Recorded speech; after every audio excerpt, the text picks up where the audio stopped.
Hindi biro ang magkaroon din ng farm, na marami nagsasabi sa akin na ang swerte ko kasi nakakuha ko ng ganito. Pero iba pa rin yung may farm ka na umi-income. Yun yung masasabi ko.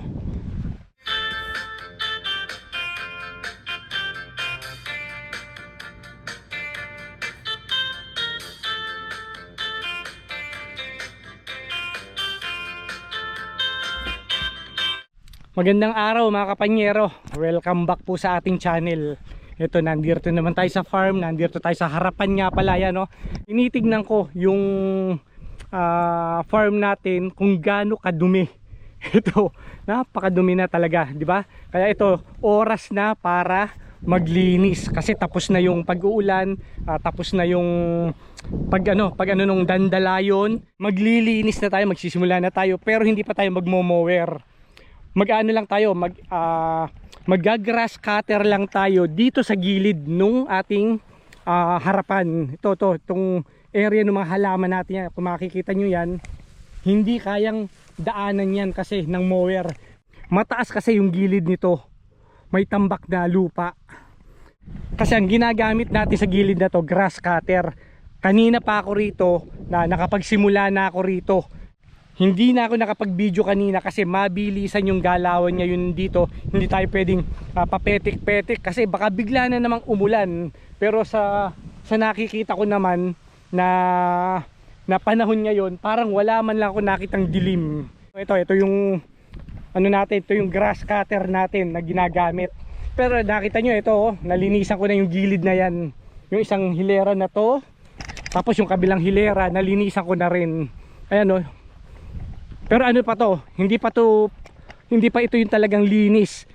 Kumbaga papasadahan pa natin ng isang grass cutter yan. Tapos itong gitna, mower na ang gagamitin natin. Tulad nito mga kapanyero, itong sign natin na to, ayan, malinis na to. Nai-grass cutter ko na rin to. Ayan, kung makikita nyo yung gilid. Ayan, diba? Okay na yan para pag-ikot ng mower dito, malinis na, magpapantay-pantay na yan sa mga susunod na araw pagpasok ng mower. Kaya kung makikita nyo naman yung ating ang kapal na, di ba? Ang taas ng damo natin. Ganito lang yung mga paglilinis natin na ginagawa rito sa farm. So, isang grass cutter, tsaka isang mower, buhay na ang natin, ang farm natin. Maibabalik na natin yung ganda, yung linis nito sa mga susunod na araw. Pagka pinabayaan kasi to na mas tumaas yung damo, mas mahirap makapasok ang mower. Saka ito nga palang rito, yung nakatanim dito na pagkain ng baka tsaka kabayo ang mga nakatanim dito. Kaya sa mga susunod na buwan, kapag hindi pa na-mower to, maglalabasan na yung mga pagkain ng baka, di ba? Ito naman talagang original na lote na to, bakahan. Ito, nabanggit ko rin to noon ang original na may-ari nito talaga, nagpapastol siya ng maraming baka. Kaya nga ganito, may mga bakod na to, tsaka ang talagang tumutubo rito, pagkain ng baka. Yung halimbawa, yung baka, pagka naubos na yung pagkain doon, pagka naubos na yung damo doon, ililipat naman ng may-ari dito sa lote na to, yung mga baka. Dito naman niya pakakainin habang yung kabila tumutubo na naman, or meron silang inilalagay na binhi para tumubo uli yung mga pagkain ng baka. May isang area dito na kung makikita nyo yung baka na kulay itim na batik-batik, na sa TV ko lang nakikita. Dito marami, meron dito na nakita ko. Nung nakaraang mga taon pa, hindi ko lang alam kung nandyan pa ba sila, inaalagaan ba, or pinakatay na. Yun lang ang hindi natin alam. Kasi yung mga baka na nakikita ko rito, may mga tag sa tenga, may mga number. Kaya hindi ko alam kung pangkatay na ba yun sa mga susunod na buwan, or aalagaan ba nila yun. Kasi may tag may malalaking number sa tenga. Na-i-video ko rin yan noong nakaraang taon na natsambahan ko kasi na naglapitan sa akin yung mga baka rito, na ayun yan, na-i-video ko na may mga tag sila.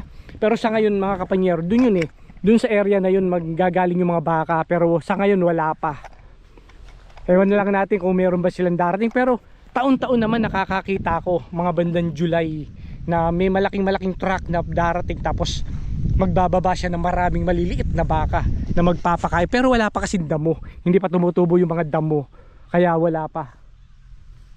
Kukunin lang natin yung gasolina kung bakit doon tayo nakarating. Ito yung gasolina natin, ibinaba ko rito kanina kasi nga hindi dito hindi naman pwede yung grass cutter na string lang, kasi di ba maraming klase yung grass cutter, string, merong wire na bala, na yun yung mga ginagamit, di ba? Pagka pambahay, pang backyard lang, yun yung string lang ang ginagamit nila na kadalasan.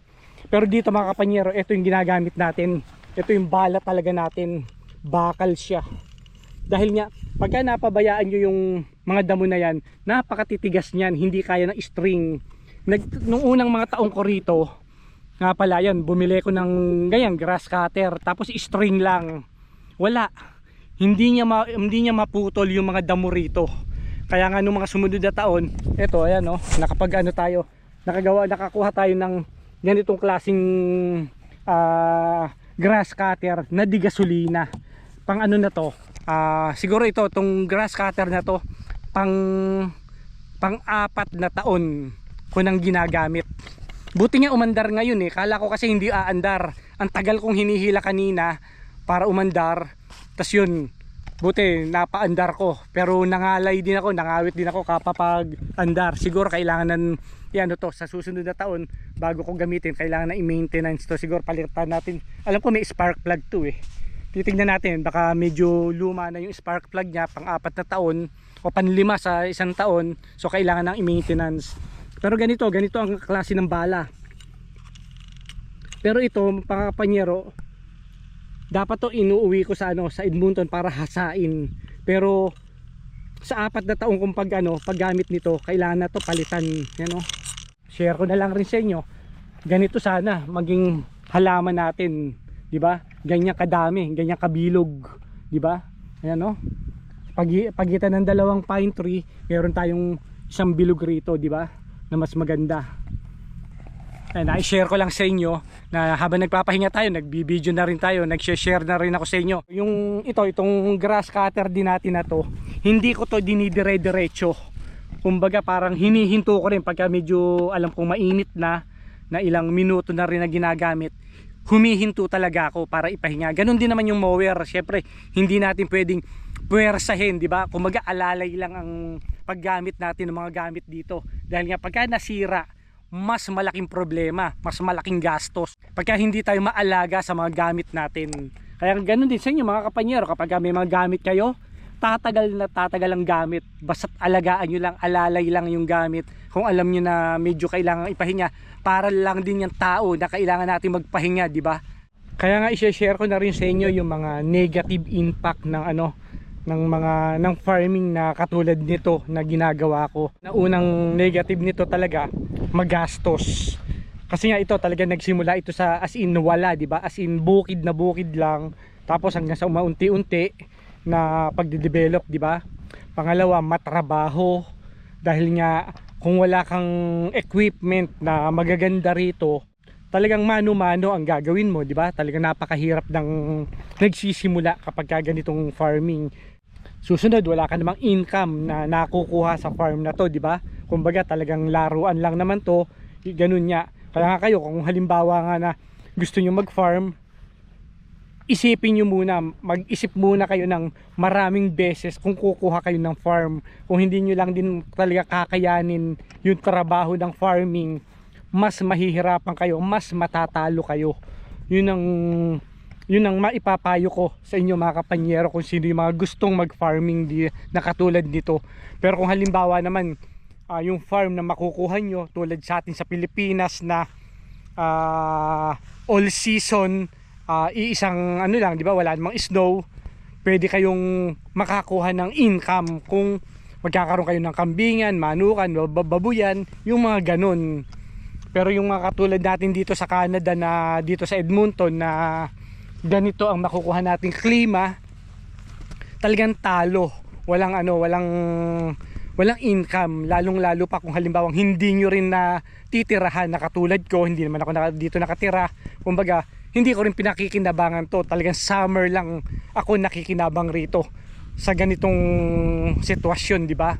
Pero yung pakinabang na yun nga, yung may income, wala ho talaga. I-share ko na rin sa inyo na may nagtanong sa akin na i-video ko rin to, na sabi ko rin to sa mga una nating video noon, na may huminto sa akin dito na yun nga, marami mataas pa yung damo nito noon, na pinarerentahan ko raw po ba itong area natin na to kasi lalagyan ng baka.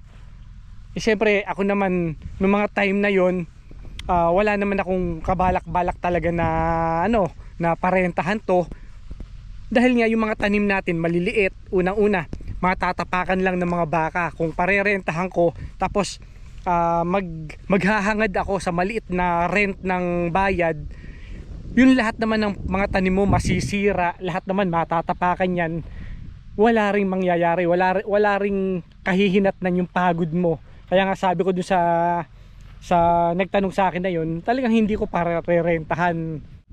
Tapos may mga nagsuggest naman na ba't raw hindi ako maglagay ng kambing dito, ba't di raw ako mag-alaga ng manok dito. Ganun yung mga sinasabi, mga sinasuggest sa akin ng mga ibang tropa natin. Ang sagot ko naman dyan, mga kapanyero, pagka nagkaroon ka rito ng ganung mga klase ng hayop, pagka hindi mo na ibenta pagdating ng winter, masasayang lang din yun, magkakamatay. So kailangan yung mga nakakasurvive ng ganun, may malalaki silang barn na kulungan na naka-heater. Kaya yung mga karamihan dito na mga kabayo rito, mga baka rito, may sarili silang kulungan na pagdating ng winter talaga, naka-heater yan. Ganun yung sistema rito.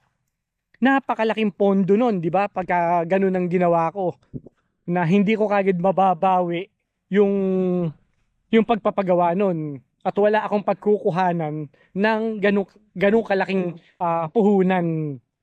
Dito mga kapanyero, nagtataka ako rito sa isang ibon dito. Ito, i-share ko lang sa inyo kasi may natagpuan akong isang klase ng isang ibon dito na lagi siyang maganda yung ibon. Hindi ko lang siya ma-videohan kasi pagka lumapit tayo rito sa pinakamataas na natin na pine tree na naitanim natin, lagi na lang may lumalabas na ibon na maganda dyan. Yung pala, nung tinignan ko, chinek ko, meron palang pugad. Nakagawa pala siya ng pugad rito. Kumbaga meron siyang 4 na itlog dito. Na ito, tignan natin mga kapanyero. Ito, kung makikita nyo, ayan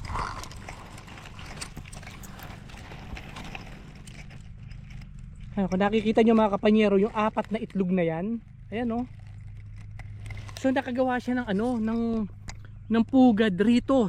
Kasi ito yung pinakamatatag natin. Ito yung nung mga kanina, inaalog-alog ko pa yan. Sabi ko ito, pinakamatibay, pinakamatatag na itanim natin na pine tree, di ba?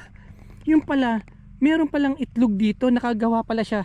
So kailangan natin na ilipat natin yung mga gamit natin. Huwag nating istorbohin. Pero lumipad Hindi ko na siya nakita kasi bigla siyang lumipad. Nagulat ako na i-start ko sana yung grass cutter natin, biglang lumipad siya ng so hayaan natin na alam natin na meron palang pugad dun sa isang puno na yan.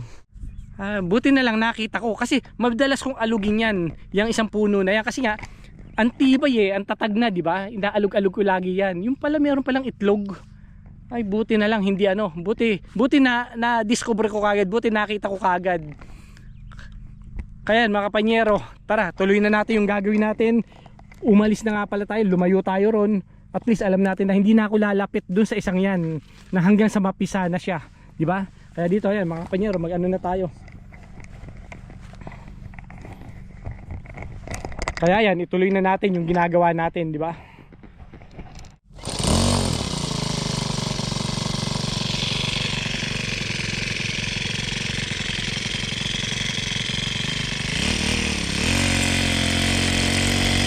Lakad-lakad lang tayo rito, paikot-ikot lang tayo rito habang pinapalamig ko yung ating grass cutter, di ba?